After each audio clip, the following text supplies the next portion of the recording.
Welcome, my dear students. Today we will discuss about the heating effect of current. Previously, we have studied the electrical effect of current. Today, we will discuss about the heating effect of current, heat effect of current, which has many diversified applications in our day-to-day life.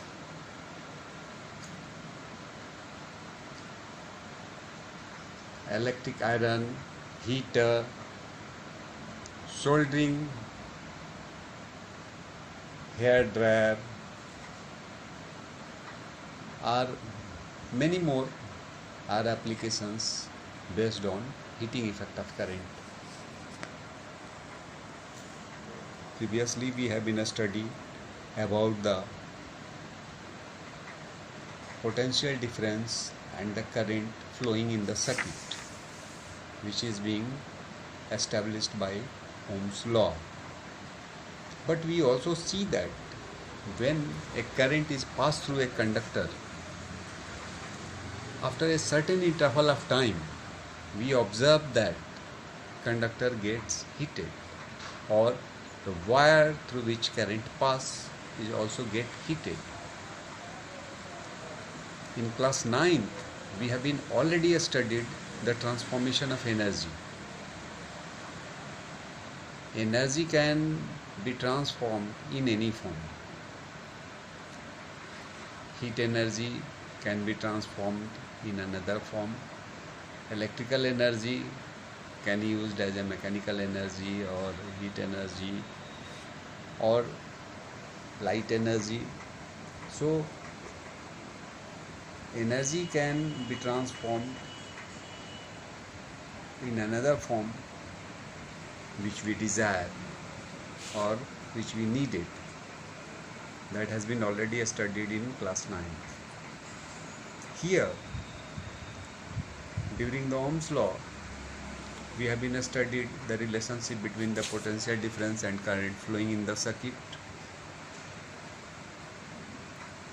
But this circuit gets heated after a certain interval of time on passage of current.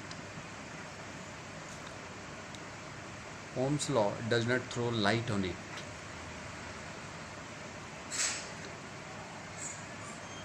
This is the heating effect of current, which is being explained by Joule.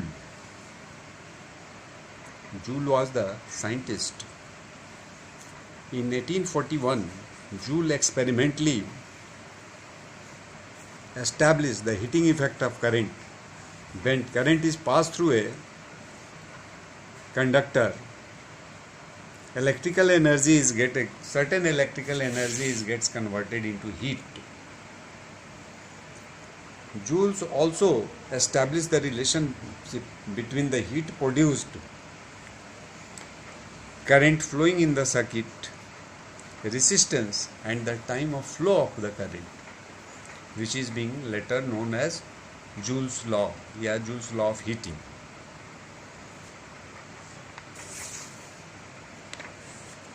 According to the Joule's law of heating, heat produced in a circuit is equal to I square RT. I square RT, where I is the current, you already know the I is the current, R is the resistance provided by the conductor, and T is the time of flow of current or flow of charge. Suppose a wire having resistance R,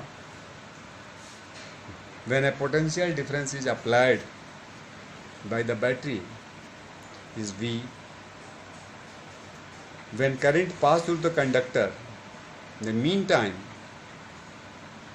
the flow of current work has to be done against a resistance. If the potential difference across the conductor is V and electric charge Q flows through for time interval, then according to the previously known definition of potential. Potential means work done per unit charge. I will explain it mathematically. V is equal to W by Q, which you know about the potential. Similarly, by this formula, we can say that work done is equal to potential into charge. And you already know that charge Q is equal to IT. So, the work done is equal to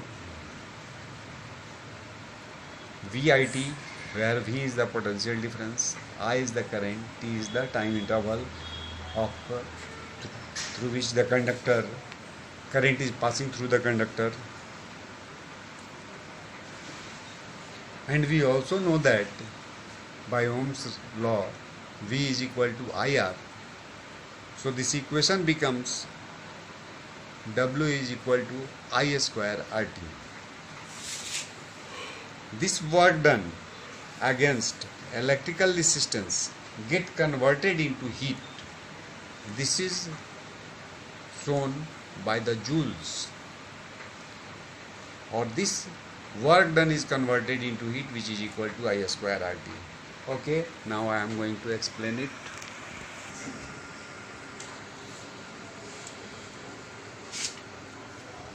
इधर से दिक्कत नहीं होता है।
Welcome.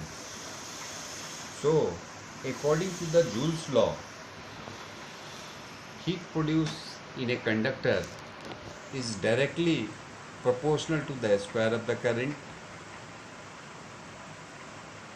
Second,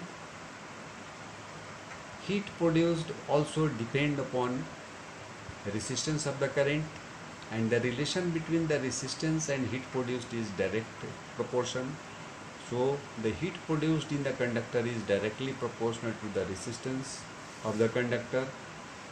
And third relation is the current flowing through a conductor is directly proportional to the time of flow of charge through the conductor.